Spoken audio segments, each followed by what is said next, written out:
Okay, well, coming tonight with a review of a craft ale, the craft beer world, coming to you live from my bedroom, where all the best craft beers are being drinking by Christian and enjoyed without any hesitation. So this is the Untitled Art, back-to-back Untitled Art beers tonight. The previous review I did was Untitled Art. This one is... I didn't even know this was the title for a long time. I just thought it was called Just Got Serious. Just Got Serious Stout. And that was all I knew. It turns out that says this stout just got serious, but it uses like... Actually, I thought it was called This Just Got Serious. I didn't realize they were spelling stout with those symbols. $, null... I don't know. I'm supposed to be good at math, but I don't know what to call that U thing. It's a union or something. Anyway, they're math symbols. And this stout, I have had before. This is my second, maybe third, probably third of this. I got a 4-pack. That's 3. I got a 4-pack, and this is the third one, and I'm saving one to see if one of my friends wants to split it with me. He might go for it. He doesn't like the dessert stouts so much. Well, that's not true. Just he's a little more traditional than what he goes for in terms of drinking, so I don't know if he'll want it. Plus I got a lot of other options that might be more up his alley, and if it turns out that he doesn't want to try it, I would not complain, because that means I get another 4th one all to myself. So I'm not saying this is the best stout I've ever had, but it was pretty good, and it is very, very interesting for what it is. Check this out. Imperial Stout with cocoa nibs, caramel, and milk sugar. It's okay. So, but here's the cool part. It's a collaboration with an actual ice cream company in Wisconsin. The Chocolate Shoppe Ice Cream. You see that little cow? That's Untitled Art. It's kind of hard for me to figure out what's going on with them through their website. I don't know. I could do better research, I guess, but it's not exactly easy for me to navigate it. It mostly shows who they've collaborated with rather than providing useful information about their beers that I can find in an easy way. Now, I might be stupid. I might not be using their website right, but I've had some trouble a few times getting any useful information, and I'm a little annoyed at that because I like to read all this nerdy stuff. But hey, with a can this beautiful, I can only complain for so long about their website, because this has got to be one of the most... Ooh, I don't know, man. This just looks like a ice cream malt store. I don't even know how to explain it. It's completely abstract. I don't know where I'm getting this impression. I guess it's the colors, the swirls, the shades, but man, that just is a luscious, just reminds me of a luscious, delicious coffee shop. So the packaging is on point, is what I'm saying. The packaging, the concept of this stout, it's 11% ABV, so it's a sipper, and it's a dessert stout made with a milkshake, ice cream company. So it's kind of like what you would expect. Like I said, I've had it before, and I'm looking forward to this one. I haven't done a review of this before. This was canned on September 18th of this year, and it's now early November, so it's been in the can a couple of months, and it's quite cold right now. It's just a few moments out of the fridge. I basically grabbed it out of the fridge right before I pressed record on this video. So without saying too much more, I will go ahead and crack this thing open. Let's get it in the glass and see if it lives up to what I remember, or has even exceeded those. Who knows what we'll get. Nice sound. Never gets old, does it? God, it smells like a chocolate malt. I try to keep the profanity to a minimum in this channel. I just don't see the point of it, but sometimes I gotta hold it back. This smells like a chocolate malt. Oh yeah. So fizzy, this is one of those beers that still, it still reminds me, I'm still even now getting used to the idea of the consistency of stouts, because you just sort of think they're going to be less fizzy, like less soda-like, but a lot of them are sort of soda-like in consistency, like a Coke or something. Not exactly the same, but like this one, the foam dissipates. It dissipates almost like a soft drink would. But obviously, I'm not that unrefined where I'm going to compare this stout to a soft drink exactly. But it's still weird to me. I don't know why. It just, you think it's like so thick, and I don't know how to explain it. Creamy, and then you're like, wait, I've encountered this consistency before. This is what a stout is like, really?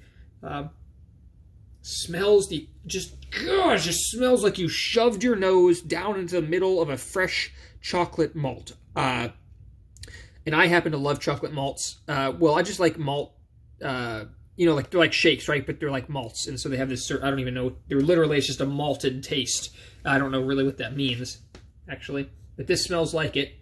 And then there's some boozy alcohol in the back. It smells like a brownie, like a rum brownie or something. A bourbon brownie or something. I don't know if this is barrel-aged. I don't think it is. Oh my god. If it's not barrel-aged, no, I would kill for a bourbon barrel-aged version of this. A bourbon chocolate milkshake stout. Oof. All right, let's taste it.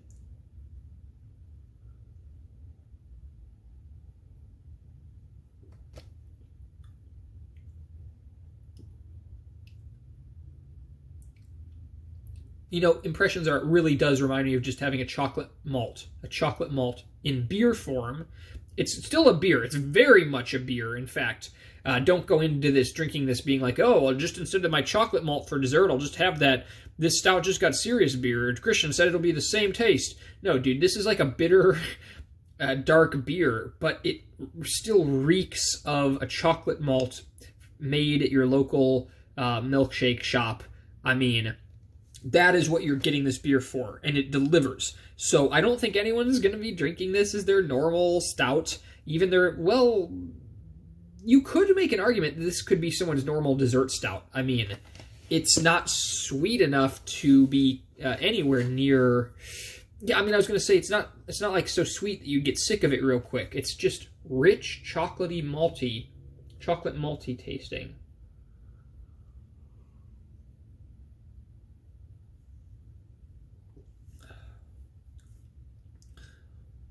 Oh, the mouth feels really just excellent. It's really just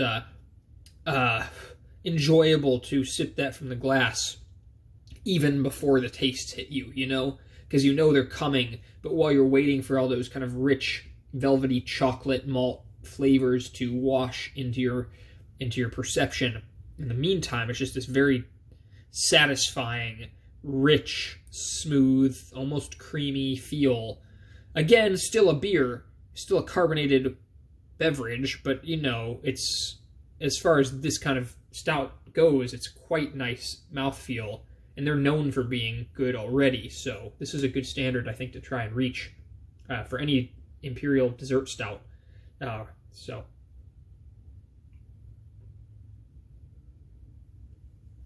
it's good. It's good. Yeah, it doesn't burn. It's real easy to drink, but you can also just very much perceive this thing will get you plastered. Like it's heavy with alcohol. You're something in my brain or body or taste buds just knows immediately. I mean, this is like boozy. What was it again? 12, 11%, something like that. 11%. So this is right on up there into the double digits, and you can tell. But it's not unpleasant. There's no burn.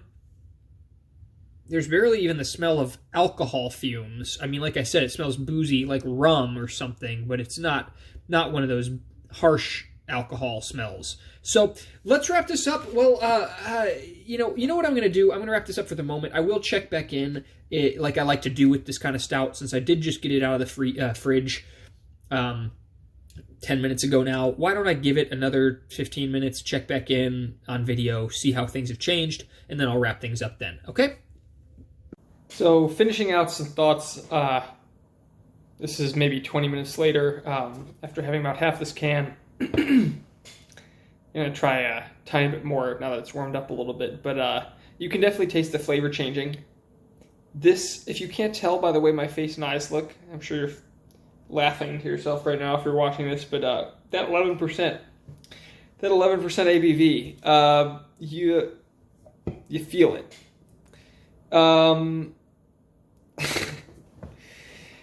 Anyway, it's so sticky. Like, literally, I didn't drink any water or brush my teeth or wash my face or anything. Like, that sounds really weird to say, but this beer is sticky. You feel it on your lips, your teeth, your tongue. I would hate to have this on a night out and not be able to like brush my teeth or just wash my mouth or something. I mean, it's not that it's bad. It's just to go for hours. It feels like I've been swishing soda around in my mouth. I mean, it's just so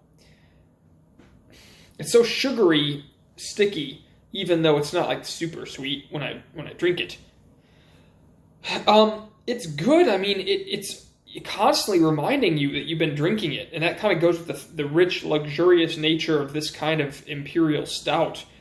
I mean, there's a reason with brewers and with people, with drinkers, these craft imperial stouts with chocolate and maybe some lactose, there's a reason they're so popular. It's because they work, and they're luxurious, and one downside, though, is that they feel super just sticky, and I'm just imagining how painful it would be to have like a big mug of this stout to have to drink and then wander around all night for the rest of the night just with like a sticky... It feels like you've shoved your face in an ice cream bowl of ice cream or something. Anyway, it's not a bad thing. I'm just saying it's an aspect of this experience with this beer. So why don't I go ahead and pour a little more? Just wanted to have a little bit of taste around this out. Maybe put a few closing thoughts on the lid of this. So right now, I'll tell you even before I taste it, it's good. I would get it again. I don't think I'm going to need to, because there's so many other dessert stouts, so many other rich imperial chocolate stouts to try. But it really does bring something special in that chocolate malt smell and taste.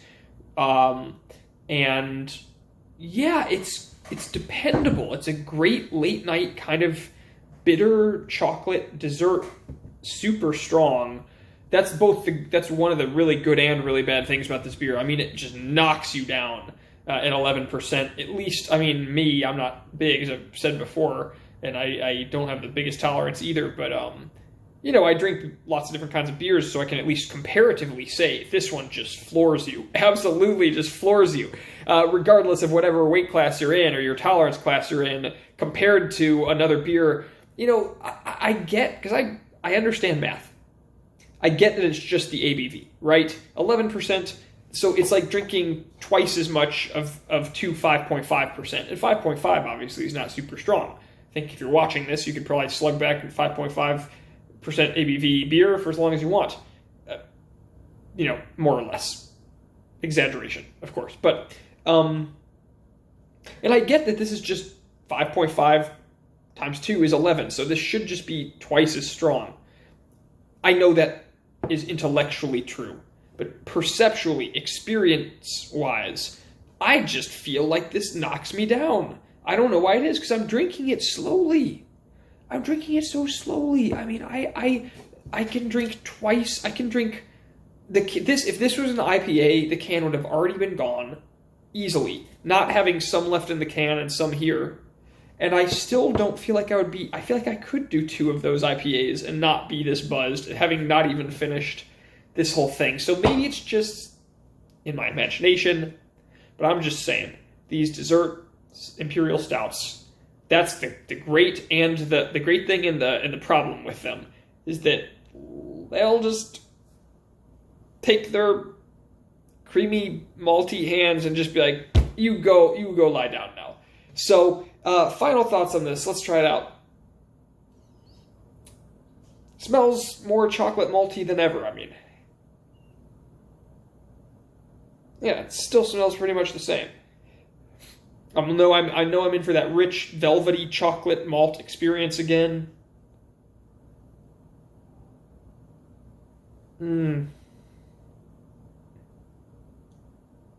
Wow, that is something. It's really worth trying. It's like an oceany pillow wave of foamy chocolate malt just washing and like crushing over your entire mouth and taste buds and gently pillowing and billowing through several clouds of chocolate and alcohol warmth and the malt. And I say malt, I hopefully you understand this by now, but to clarify, when I say that malt, I mean it's like an ice cream malt taste that is not something you are used to. I'm not talking about malt like the taste of a beer malts. And I'm not even sure, I guess I should do my research at some point soon, figure out is there any connection between a beer malt and ice cream malt? Like, what's the connection there? But, yeah, I mean, with the entire experience, wrapping this up right now, okay? With the entire experience, starting with the beautiful packaging, just absolutely, I don't know what it is. If you ever want to know my taste in, like, I don't know, colors or something, this apparently, I really am drawn to it. Something about the packaging and the whole concept behind this beer and the partnership with the ice cream company and the whole feel of it, the mouthfeel, the smell, the taste, the sticky, sweet ice cream taste. This is definitely, I've talked before about I have a very, very highest tier of stout for me so far, and that so far only has one beer on it, and that is the Tupps Full-Grown Scallywag. This resides firmly on that second tier, and that is a good place to be. So I want to say this is good. Try it out. Try it out. If you like this kind of video, I'm doing tons more stouts, crazy imperial stouts, dessert stouts. If you like this video and more like it, please subscribe to the channel, leave me a like, comment, ask me a question. If there's anything you want to know about, well, chances are pretty good you know more than I do about it, so maybe you can tell me something instead of asking me something. Either way, reach out. I want to hear from you, and I'll be doing more of these coming up very, very soon. So wherever you are, stay safe, stay sane, and hope you're having a good time and supporting your local breweries. I will talk to you again soon. Peace out.